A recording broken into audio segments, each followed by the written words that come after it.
So we're going to go through that. But first, I want to put up this disclaimer, because every family situation, your financial situation is different, and your student's academic profile is different as well. So I will strongly recommend you set up a one-on-one consultation with the person who invites you to today's webinar after we finish our talk today, okay? Because they can really sit down, go over your personal situation, and give you the sound advice where to go. So everything changed, we all agree, due to the pandemic. And certainly in the college planning matters, a lot of situation has changed.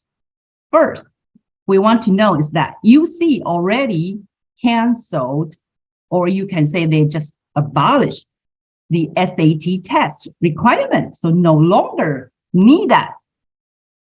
And also many prestigious colleges, they have gone through test optional. Okay, I would differentiate what is test optional versus test blind. But test optional by word, you know that it's option if you want to submit your test score or not. Number 3, College Board has abolished SAT subject test, so we don't need to take more tests anymore. However, if they remove one criteria off the table, that means they have to bring up something else. So now AP exam will replace SAT subject test. So many students say, yay, I don't need to take an SAT test anymore. That saved me a lot of energy and time. I can do other stuff. Then guess what? If they remove that from the table, they're gonna raise another criteria, which is AP class. So it's very important how you plan your 4 years courses selection. And also SAT essay test will no longer offer after June 2021. So essay test, but right application essay still remains. And we're gonna talk about that later, but just SAT essay test. But College Board also wants to digitize the SAT test. Now we have resumed the test, right? So the test center has reopened, but they want to change the format into digital format. And they're gonna shorten the question as well. So students doesn't have to take 4 hours sitting in the classroom and doing the test. Now they're gonna shorten shorten 1 by 1 hour shorter. So students will make it a little bit easier for the students. So now the question comes, if the school say, hey, we don't need to really see your SAT test score, you don't have to submit, then a lot of students and parents come to ask, should I spend time to study or I can just let it go? Well, let's take a look at the number. You will find out, should you take or not take? It will be you to be the judge of that. So first, let's get to know what is test blind, what is test option.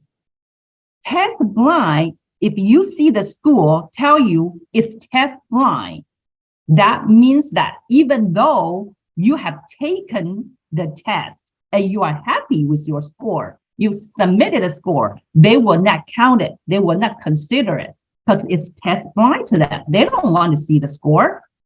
But if the school says, we are test option. Option means that you have the right to submit the score that you are pleased with. And we are going to review it. If you get a good score, certainly it will be advantageous to your application. Now, having said that, there are about 3/4 of students still submit their test score.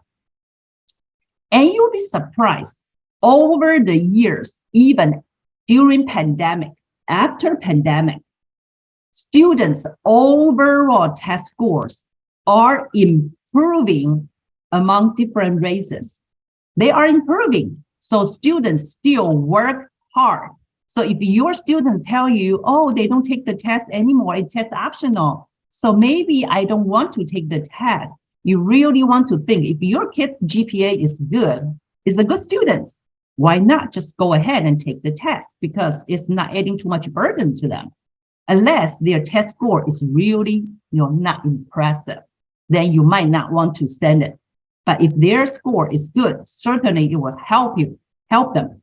So you can see the test score over the years is getting better and better. And some students will ask, but I don't know, is my score good enough to submit to the school, or I need to retake the test? I don't have all the standard reference for you, but if you can look at the screen right now, at least it shows you some highly competitive, prestigious schools. And those are the schools we can divide it into sectional test scores. Those are the test scores those applicants have reached. So, but those are the top tier school, okay? So you can use that as a reference point and kind of know where do you stand. So once you know that, you will have a better idea, should I retake or should I just not taking it and just don't submit it? So you will be the judge of it. And still, even though during pandemic, a lot of things change, but when a admission officer look at your student's application, they will still look at the following factors to decide if they're gonna put your students into the yes, approved list, or on the wait list, or on the denial pool. So they were based upon the following factors. Of course, now GPA, your transcripts will be on the top one criteria, especially right now, a lot of schools become test optional for their SAT test, ACT test. So GPA now becomes more important. So for a high school student, your job, the primary job, is to focus bringing up your GPA. Make it look like if we use stock trading as an example, make sure it's a good stock. Well, it's keep going up. Don't slide down. Don't backsliding. Backsliding, it's a big no-no because it doesn't show your stability in handling your schoolwork. So you want to go like an uptrend curve, okay? So that is your primary focus. Now I understand students will be overwhelmed with other criteria. Oh, I need to do this. I need to do extracurricular. I need to have leadership position. Yes, but if you have even trouble to keep up your GPA, then you should just focus on your GPA more. Give more energy on your GPA. Don't think that, oh, if I do a lot of other extracurriculums, that can help me offset my bad GPA. No, it won't. So you have to put more focus on making sure you have an uptrend curve GPA performance. And then we talk about extracurriculum. And extracurriculum, sorry, it's not extra, it's your other option. And your selectives. Those selectives and also your courses arrangement, school wants to take a look. The rigor of the curriculums. If you only select those easy class, then the school will think your GPA or your good GPA is not really a solid GPA because it's all easy class. They want to see you challenge yourself. And so when you choose the AP class, I know some students, they may be engaged in different activities, so they don't have much energy to choose some solid AP classes, especially when they turn into junior year. They only take one or take some light AP. That will not help too much if you ask me. So how many APs? It doesn't mean you have to take 5, take 6. It depends on how many APs your school offers and how many you take. They kind of see the ratio, the proportion. If they offer 12, 15 APs, but you just take one AP, what does that tell the admission officer? You don't want to challenge yourself, right? And so for some smaller scale school, they don't offer so many APs. However, you not only take all of them, you also manage to take some courses that your school don't offer. You take either independent study or you go to your local community college to take it and get a good score on that, test score on that. That means that it just shows you are a student who like to challenge yourself. And that is a plus to your application. But again, I want to circle back. You really need to know how much you can handle, because I do see students under the parental pressure because parents talk, parents compare.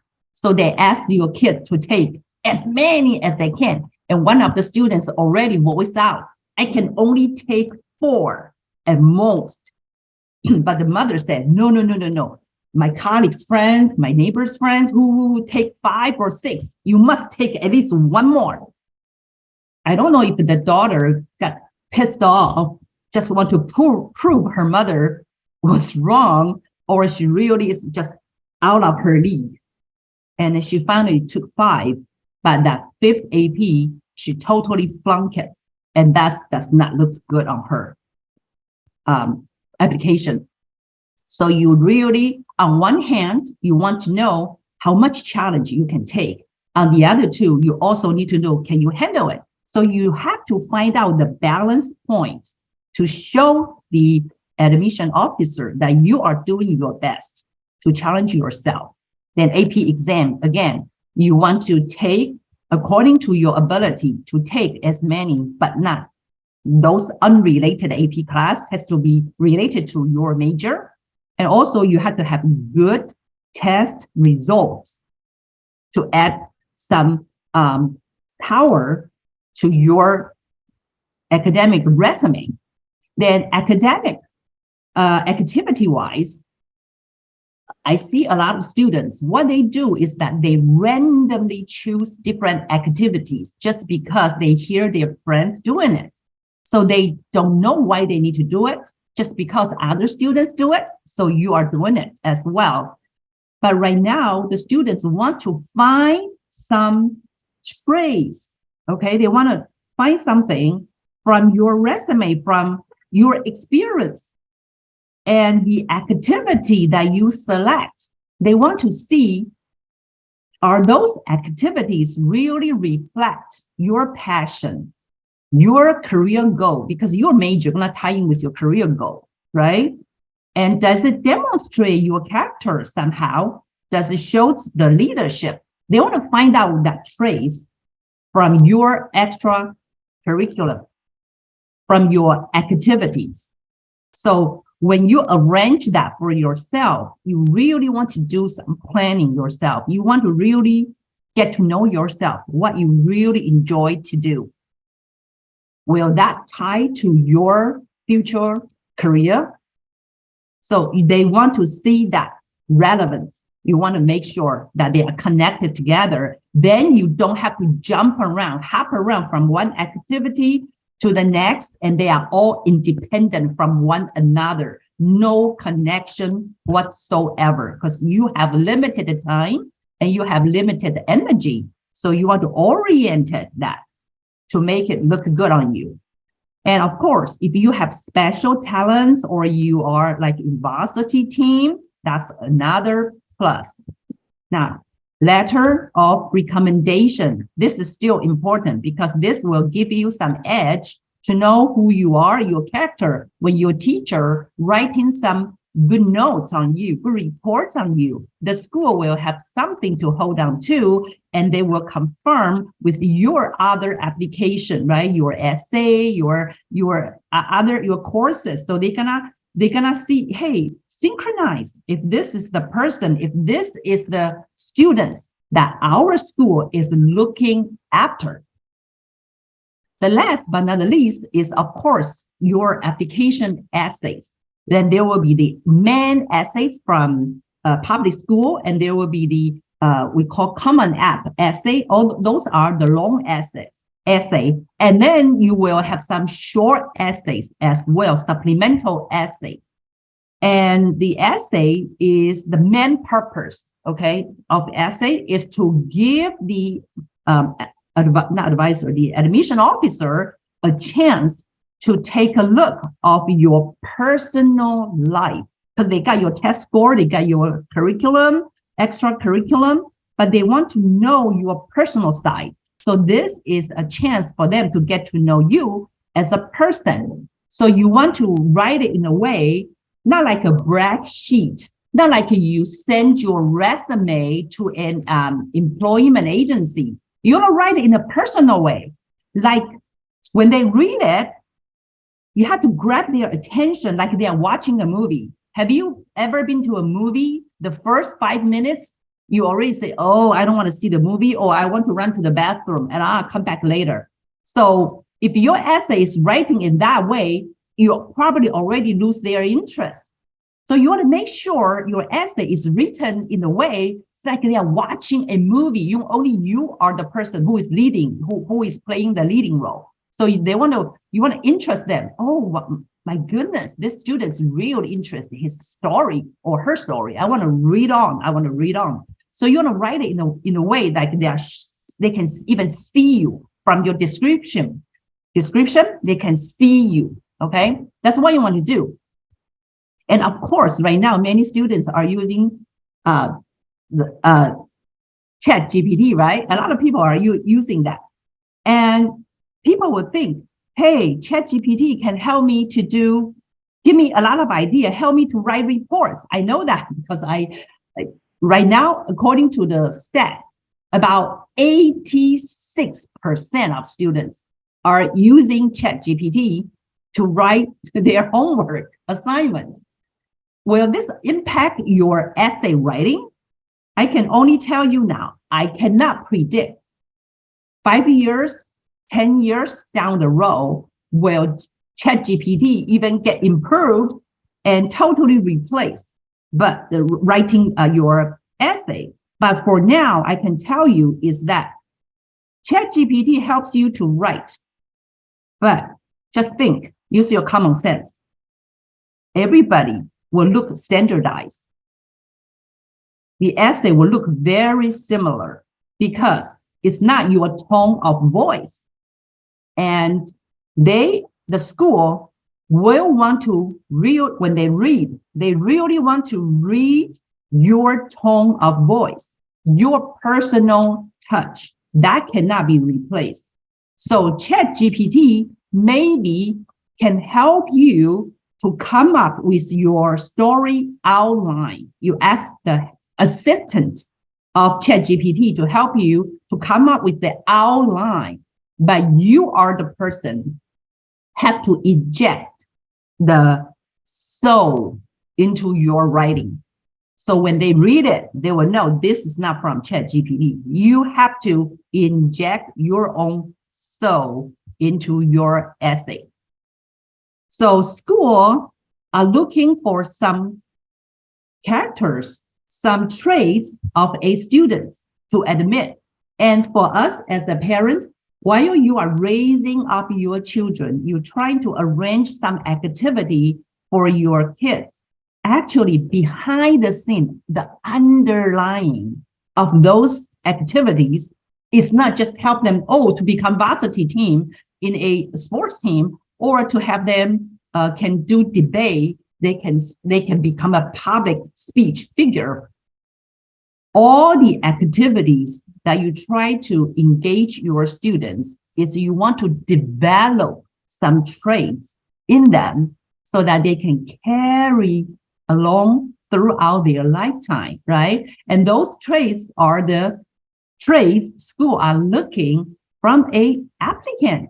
So they want to know if the students are a is a team player. They want to find out team player. Do they have creativity? That's why they have different essays, and they want to test out the students' creativity.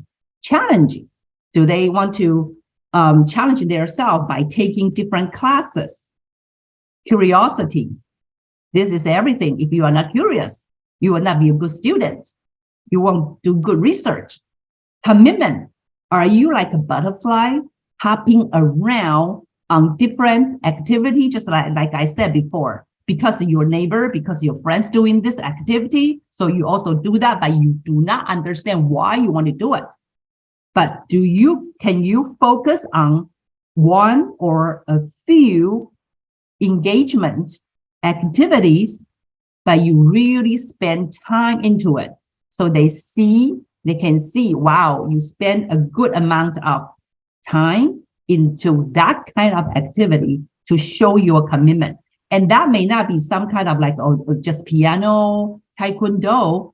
It could be a student body position, a club position, student club position that you engaged in with your high school years. That will show your commitment. Or a certain community services that you love so much that you are willing to devote your spare time to that cause. That also shows your commitment. And diversity as well. Diversity means that your presence to their campus, will that add the diversity to them? Or let's say, for example, you say, I want to go to Berkeley. Berkeley is my primary dream school to go to. And I also want to study in computer science. And that school and that particular major already have a lot of Asian students, and happen that you are an Asian. So that means that you are head-to-head compete with higher competition there.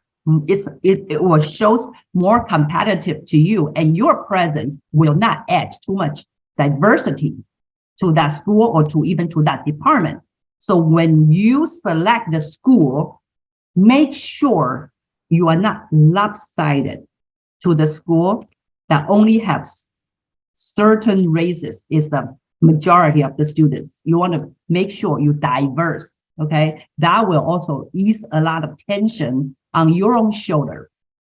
So when we talk about, some students will ask, hey, should I go to some fancy summer camp? If I register that summer camp, will that really make my resume look good? I can only tell you, certain summer camp is like this. Those really highly prestigious summer camp mostly are involved in academic. And if you apply those, even though you are just junior high, they require some test score, not just your transcript GPA. It's almost like you are applying a college. It's the same SOP, same process. You have to submit your GPA. You even need to submit your SAT, ACT test score, and letter of recommendation, and even essay writing as well. So it's the same SOP when you apply those kind of highly competitive summer school. And those summer school, once you get in, of course, it's gonna make you look really good on your resume. But the regular commercial type of summer camp, it costs you maybe $5,000 or above, may not have so much weight on your admission, especially if your finance is challenging. It's very challenging to send your kids to those kind of summer school. Then how about community services, even paid summer job? Those will show a good weight on their resume, not necessarily those fancy commercial summer camp. So don't have to think it that way. It's gonna make you look good. The only way I will think that can be beneficial to your students is that You go there, they're gonna associate with different students from different schools, right? They're gonna pre-taste the college life. So it kind of like open up their horizon. But does it worth that much money? You will be the judge of that. So we have a student during the summertime, he did not choose to go to the summer camp. Instead, he gathered all his students and used the social media and to tell his fellow students that, do you have any broken bicycles or old bicycles in your garage gathering dust? Can we all fix them, clean them up, fix them up? And then let's make it a project delivered to the underprivileged students.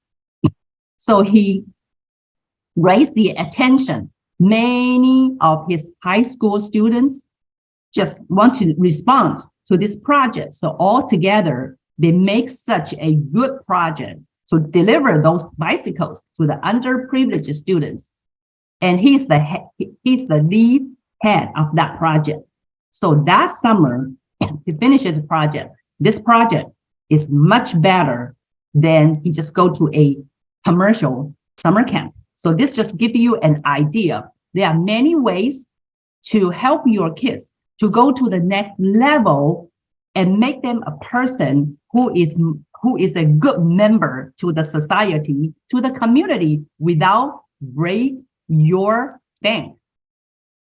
So when we help our students to find the right school list, we must understand that it's better that you can help them to find out what they want to become later. If they can know what they want to do, then they will have a better understanding what major I need to focus on. Then I go to figure out what school I want to apply.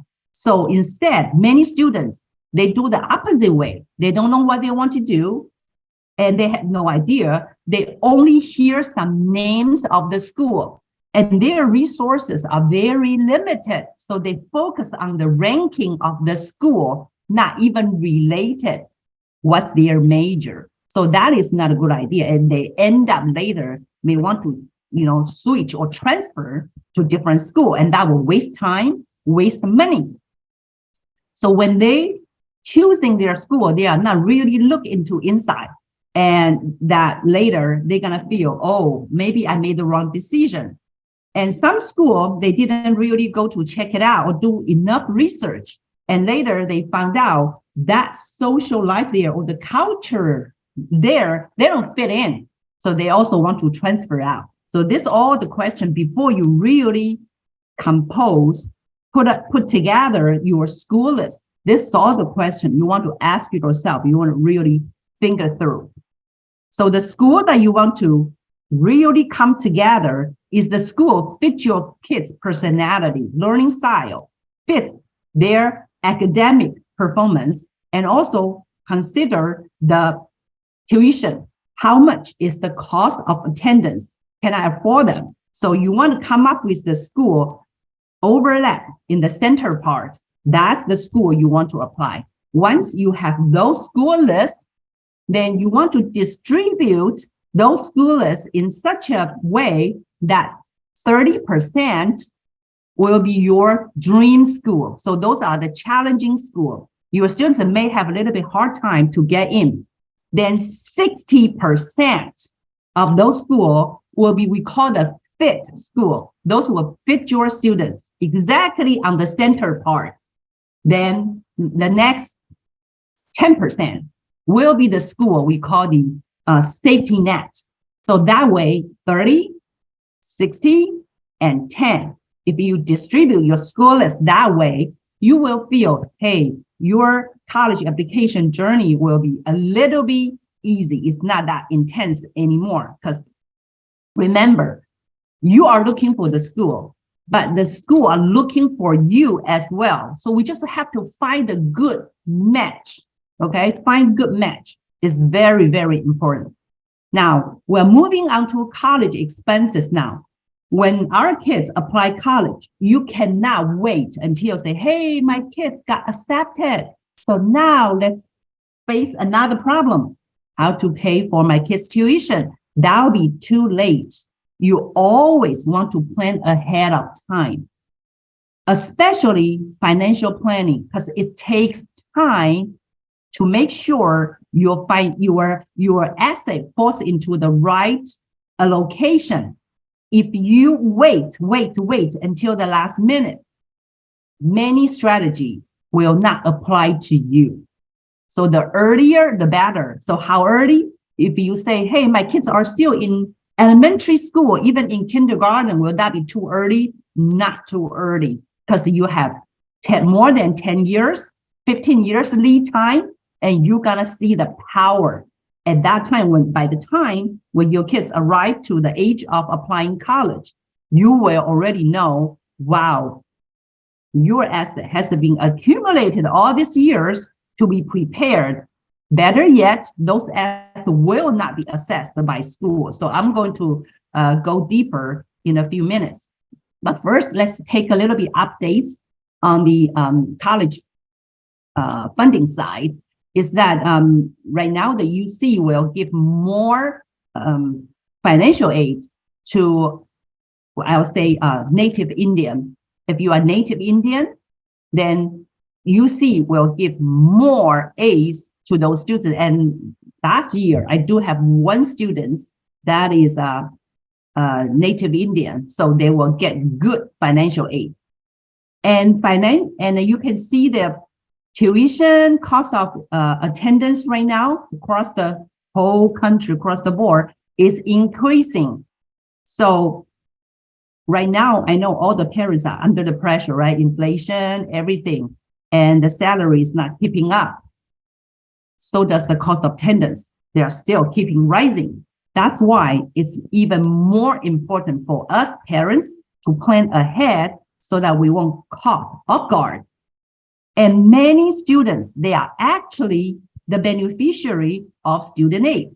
So for parents, if you don't know how to plan ahead of time, the money will just go to the families who knows to plan ahead of time. You can tell the proportion here. So most of the families, they will still get some kind of aids, right? Only a small portion coming out from your own pocket.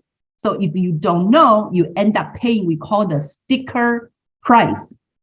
And we all know that when we go to car dealer to buy a new car, nobody pays sticker price. Everybody will get some cut. So does school. So if you know better and you plan ahead of time, then you will also get that benefit. So when we talk about financial resource or financial aid, there are many, many resources. The first one is the government grant. It comes from federal and state government. And this is the grant, so you don't have to pay back. And it will not consider your income as well. So there's no tax involved. Number two is school grant. Again, this is a grant, so you don't have to pay back. And this is coming from the school's own pocket. And schools are rich. Well, except some public school, they only get the funding from government. But a lot of private colleges, they have that endowment fund sitting there, and they have to apply back to the students. So if you don't know how to participate in that pool of money, that money should go to the students who knows. So there will be the school grant, and there will be work study. Work study is an alternative scholarship. It's the money that the school will give it to your students. In exchange, your students need to maybe work several hours on campus. So they give your students some money, and those scholarship does not consider as their income. So they don't have to pay tax as well. Number four is called subsidized student loan. And this is loan, right? So when you see the word loan, yeah, you need to pay back, but it's subsidized. That means that you don't have to pay the interest all the way until your student graduates, and then you can just pay back. Number five is unsubsidized loan. Again, this is the loan you need to pay back, but it's unsubsidized. That means that when you accept this loan that day, the interest will start to incur. So maybe you don't want to accept this loan.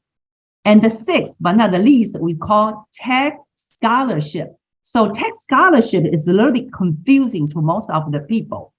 Tech scholarship is not the actual scholarship that the school or the government gives to you.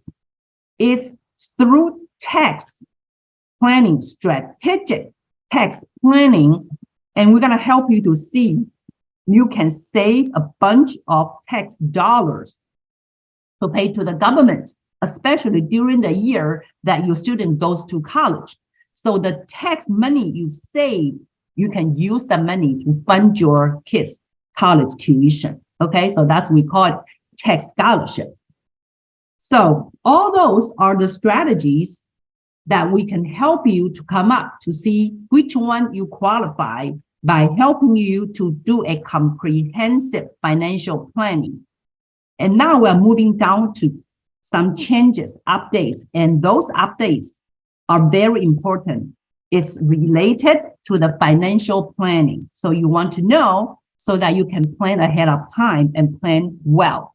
So number one, in order not to confuse students anymore, the FAFSA now has been simplified to a version that only come up with 36 questions. Before, we have 106 questions.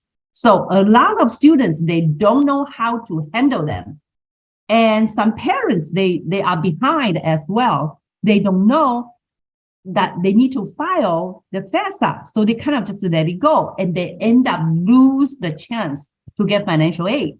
So in order for all students know that this is easy to handle, they shortened the question from 106 down to 36. So it's very easy for you to handle now because a lot of those financial questions, they don't ask on the FAFSA form anymore. They will directly go to retrieve your tax return from IRS. They directly retrieve it. So because of this changes, your tax filing become very important. You don't want to wait until your kids are 12th grader, then you pay attention to your tax filing or tax planning. Planning is the right word, not just filing, tax planning. So you want to take more time. You want to pay attention, at least from 9th grader, 10th grader, you want to do, if you need to do essay reposition, you want to do it then.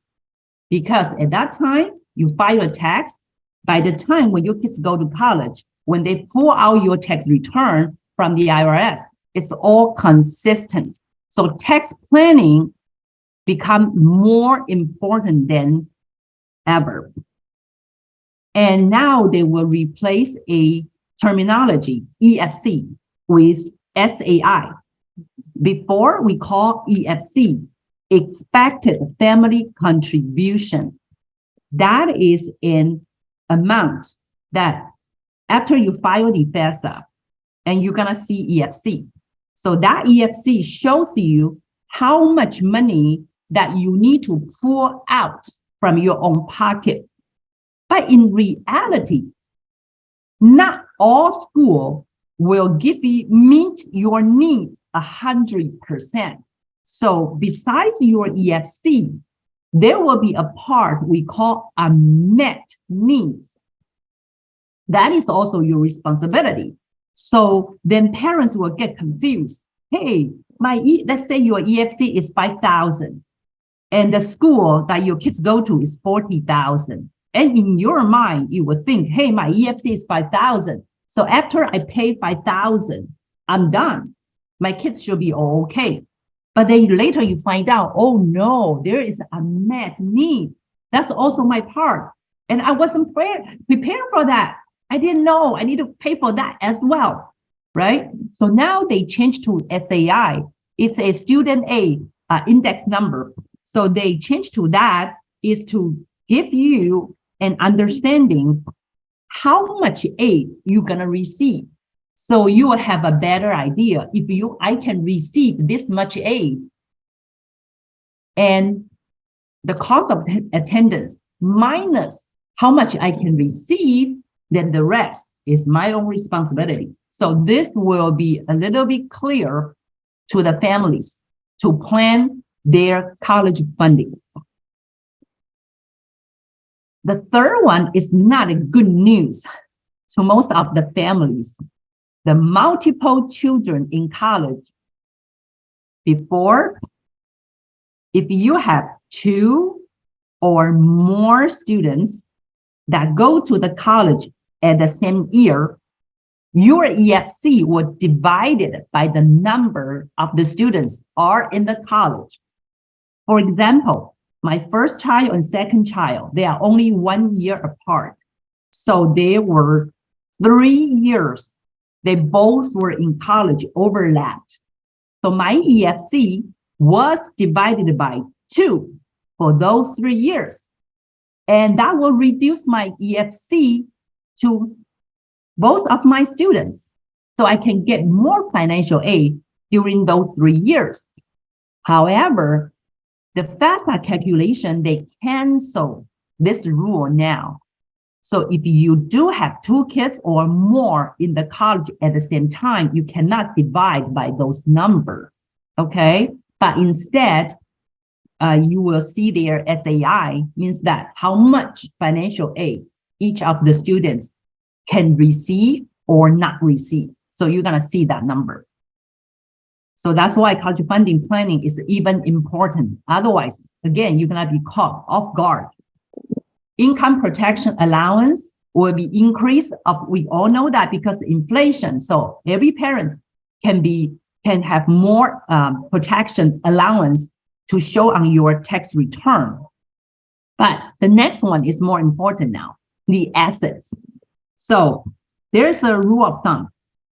If your family income is right below $60,000 per year, if your household income is below $60,000 per year, your assets can be forgiven. School can let go your assets, okay?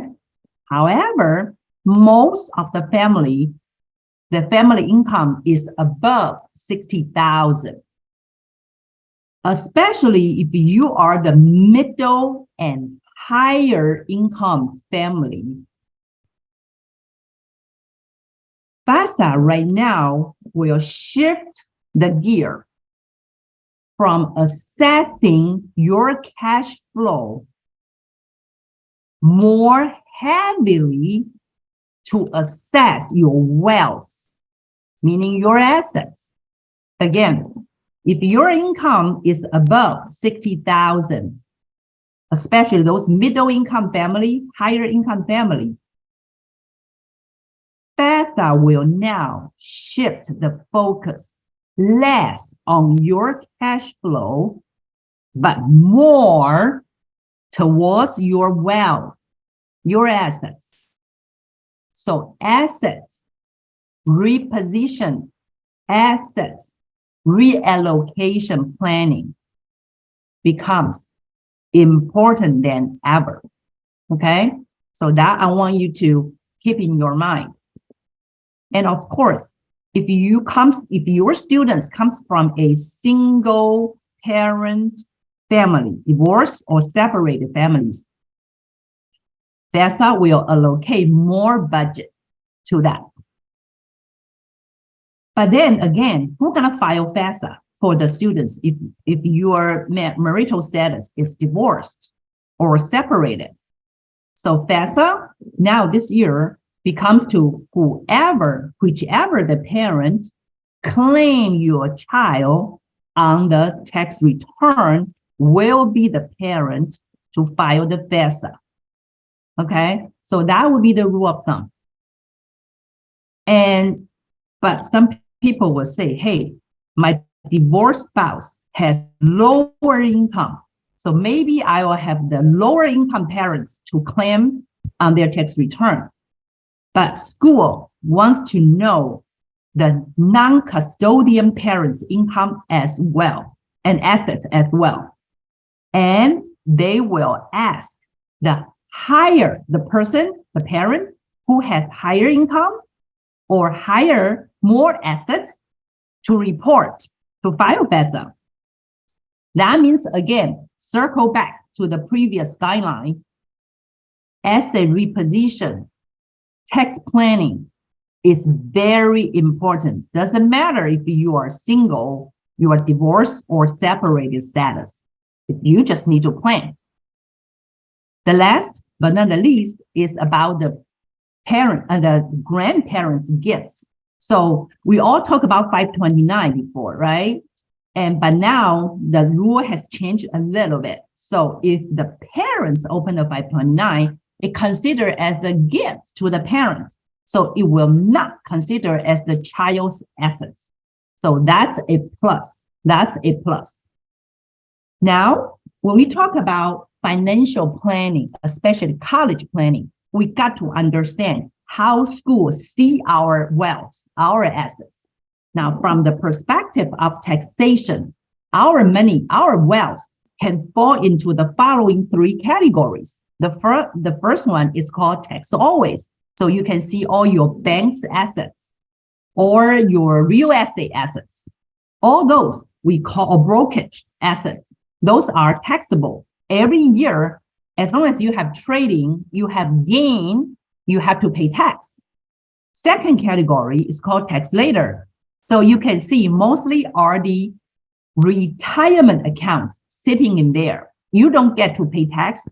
Your gain will be added to your principal, compoundingly growing until the day you want to start to take the money out. Then everything, the principal plus the gain, will be taxed at that time.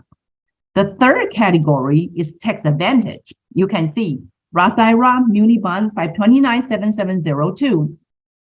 Those programs, because you are using after-tax dollars to fund those programs, so all the gains sitting in that category is tax-free. So now, school, okay, how does school assess those wealth?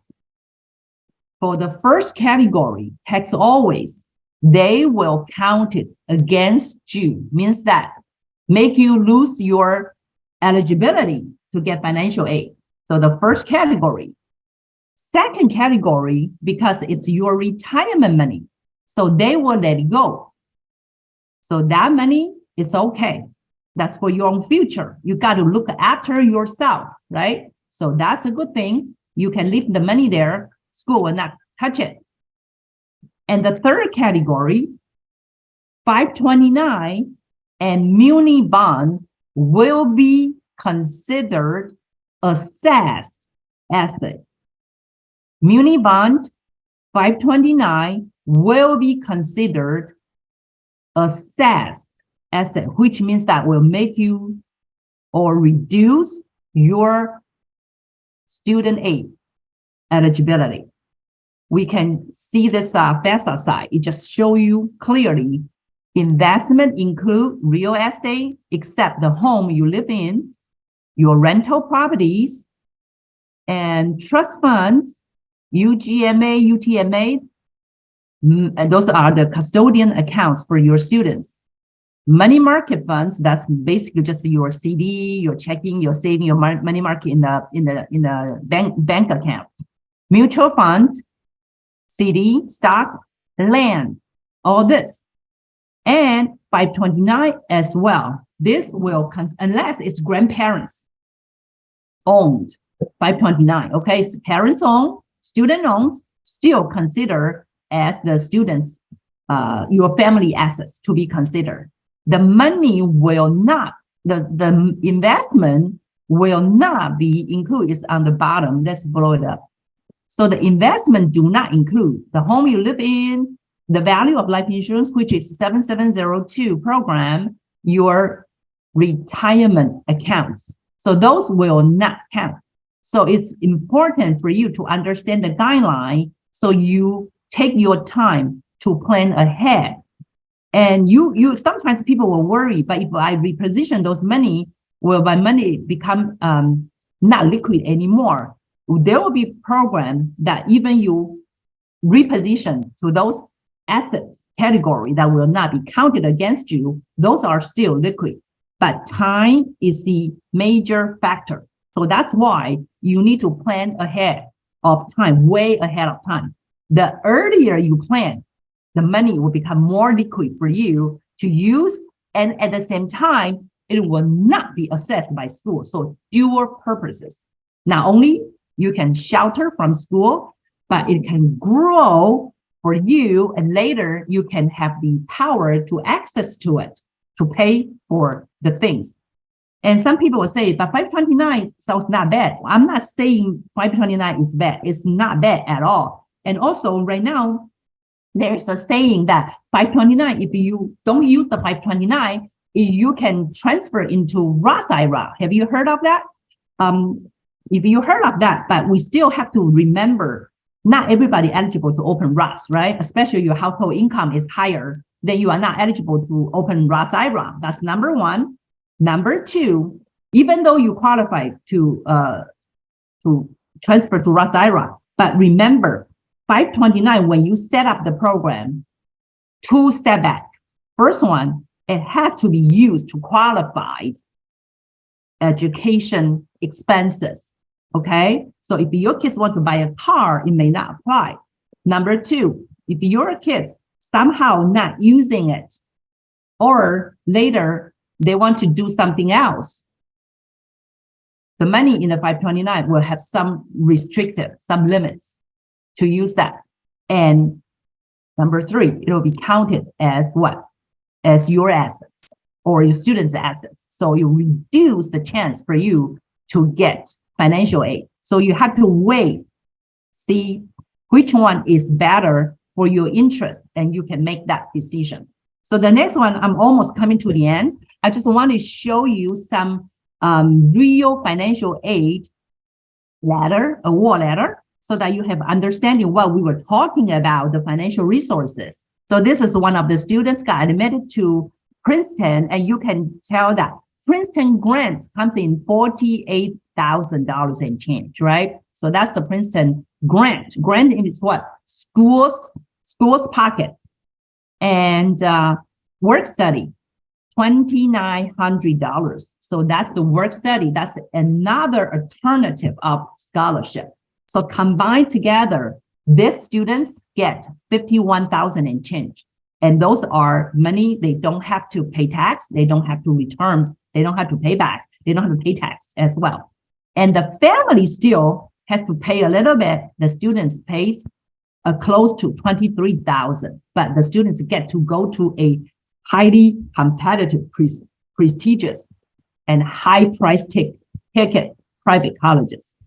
So this is a good deal. And this is another private school, Chapman. And you can tell the students will get all the scholarship and grant on the top all together, plus federal Pell Grant, and that's the federal grant, plus school grant. So altogether, $33,000 and change. And then we can see the loan part. The loan part, we have $4,000 from parents plus loan. And I will say that's not a good loan because that is, the interest is high. So we do have the financial planning strategy to tell you if you do need money besides the grant you receive, you really need to get loan, where to get the loan, better loan, okay? Because the interest is too high for you. Unsubsidized loan, again, $2,000, not much, but still better way to get a loan with lower interest rate. Then subsidized loan, that's a good loan you want to get because zero interest for 4 years until your student graduate. Then the last, you can see that federal work study, $3,000. That's another alternative scholarship. In exchange, your students work a little bit on the campus. And this is from UC. If from UC, you can tell federal grant, work study, UC got their own grant, and another grant, federal. So all together, all this, UC mostly will coming from, the grant will be coming from the government, okay? So I'm almost to the end. So this is the last question I want to ask yourself. When you do your college planning, including funding, including the academic side. This is a question you need to have your student. You need to ponder with your students. What kind of person? You have to help your students get to know who they are. What's their interest? What's their passion? What they're good at? What's their future career goal? And then you go from there backward, back reverse engineer to find the right school that has that kind of facility, that kind of major to help your students. And does that students that teaching the whole environment, learning environment, fit your kids' learning style and their academic, does their academic performance fit? And how about your financial status? Do you fit as well? Do you know plan ahead of time so your kids can still go to their dream school without worrying money too much? We are not saying that, hey, you can only go to the school that you can afford, so you should cut off all the other school that you still cannot go. No, we don't say that. We're just saying that plan ahead of time, especially with your finance. Your students will have better chance to go to their school of preference without worrying too much of the money issue, okay? So today you come into here, the reason we invite you, that you invite you to here, they really do a good job. You really need to appreciate them, because knowing and not knowing is the difference of day and night. And we know that across the board, there are only 4 states teaching financial classes to their high school students. So that's why most of the students, they have no idea about finance. And even after they graduate, they're still struggling financially because they have no foundation. They have no knowledge at all. And just like Dr. Tran, in the beginning, she said, college funding compared to the whole picture is only one corner of financial planning. I know this is close to most of the parents' heart, because we all want our kids to go to the suitable school and then without worrying about money. That's why you come in here today. But college funding is still just one corner of the whole picture of building a solid financial foundation. There are other corners you have to pay attention, like protection, like investment, like tax saving, like estate planning, like retirement. This is a total solution here. But as I told you before, when we do the college planning, when we do the asset sheltering or asset repositioning, we are not doing it blindly, just one purpose, just help you to shelter from school. That's one purpose. However, while the money shelter into different categories, it will help you to cover the different aspect as well. So one stone, one planning can help you kill many, many birds. So that's all I want to say, okay? So Dr. Tran, I'm gonna turn the mic back to you. Thank you, Sally. That was an awesome presentation. I personally learned so much.